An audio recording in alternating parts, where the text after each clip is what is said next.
Saya pernah ngobrol dengan seorang teman yang berprofesi sebagai dokter. Dia bercerita betapa dak-dikdukdernya para tenaga medis yang sekarang bekerja di rumah sakit. Mereka semua dalam kondisi tertekan, cemas, dan stres. Kenapa?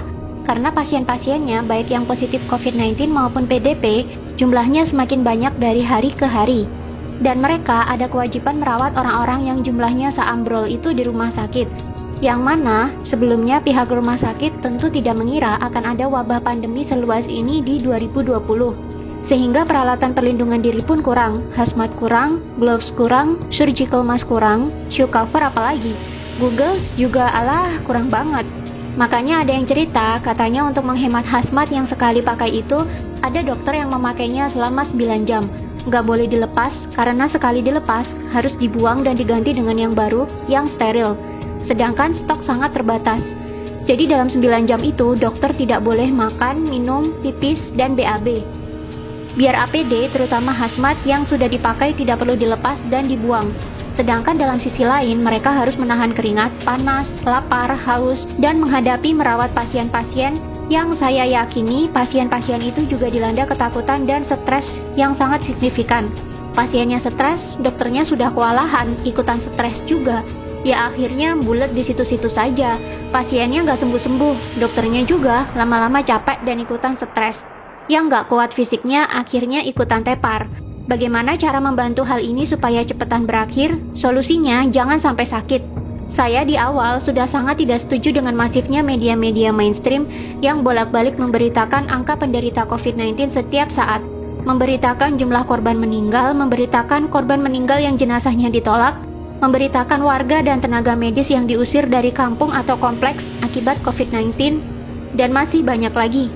Apakah ada media yang memberitakan bahwa banyak penyakit-penyakit lain yang sudah biasa kita temui di kehidupan sehari-hari sebenarnya justru lebih mematikan? Coba Anda lihat data berikut ini.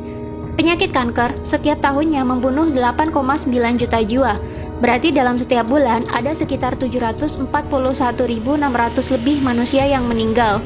COVID-19 sejak jadi pandemi hingga April 27, 2020 membunuh hanya 198.842 jiwa saja.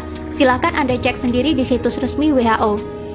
Padahal COVID-19 baru jadi pandemi dimulai sejak Januari 2020. Katakanlah sudah ada 3 bulan sampai sekarang, maka COVID-19 baru membunuh 66.000 orang setiap bulannya. Jumlahnya loh, cuma 8,9% dibandingkan dengan kematian akibat kanker.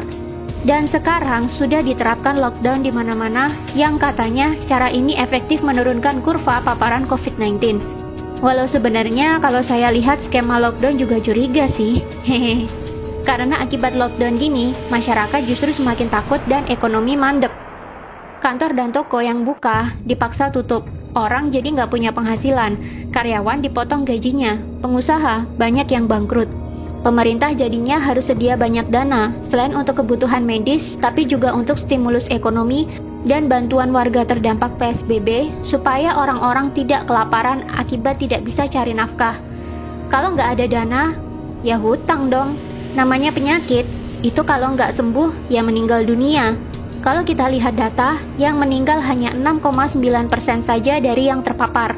Berarti yang 93,1% kemungkinan sembuhnya tinggi. Ayo melek data, jangan mau otaknya ditakut-takutin media. Media memberitakan COVID melulu. Akhirnya cuma menebarkan kekhawatiran dan ketakutan. Orang yang khawatir, takut, was-was, sistem imun tubuhnya malah turun. Akhirnya malah kena penyakit macam-macam. Kalau dia bolak-balik melihat berita COVID, dan dia jadi khawatir dan stres karena COVID, dia bisa saja malah kena COVID-19 sungguhan. Sistem imunnya kalah sama ketakutan dan stres. Jadi bagaimana solusinya supaya kita nggak sakit dan nggak merepotkan tim medis? Yang pertama, matikan televisi. Nggak usah nonton televisi kalau beritanya COVID melulu. Masih lebih mending kalian nonton drama Korea, walau sambil nangis-nangis kayak kecipratan bawang merah. Alihkan perhatian kalian ke hiburan-hiburan lain yang lebih menyenangkan.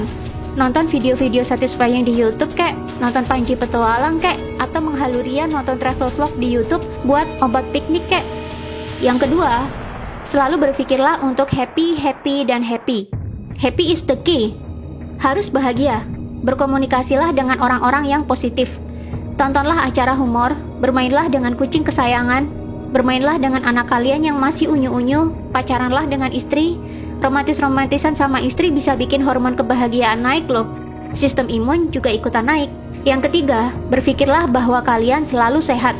Jangan izinkan pikiran takut sakit sedetik pun mampir di otak.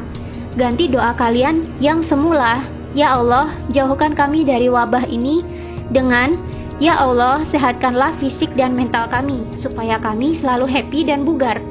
Ingat ya, kata-kata yang sering keluar dari mulut, walaupun doa sekalipun, bisa masuk pikiran bawah sadar. Walaupun ada kata tidak atau jangan di depannya, tetap itu adalah kata-kata negatif. Kata-kata negatif ya negatif. Masuk ke otaknya jadi negatif.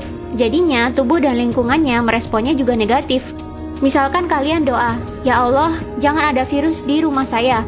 Malah virusnya datang beneran.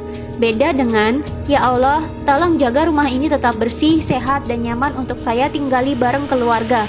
Maka rumah kamu akan jadi demikian. Selalu ucapkan kata-kata positif dan buang kata-kata negatif. Keempat, rutinlah olahraga. Olahraga dapat memproduksi hormon kebahagiaan dan memperbaiki metabolisme tubuh. Jiwa yang happy dan metabolisme tubuh yang baik akan menghasilkan imun tubuh yang kuat. Kelima, jaga kebersihan. Sering-sering cuci tangan pakai air dan sabun, tanpa rasa khawatir. Cuci tangan karena niatnya pengen bersih, bukan karena takut COVID-19.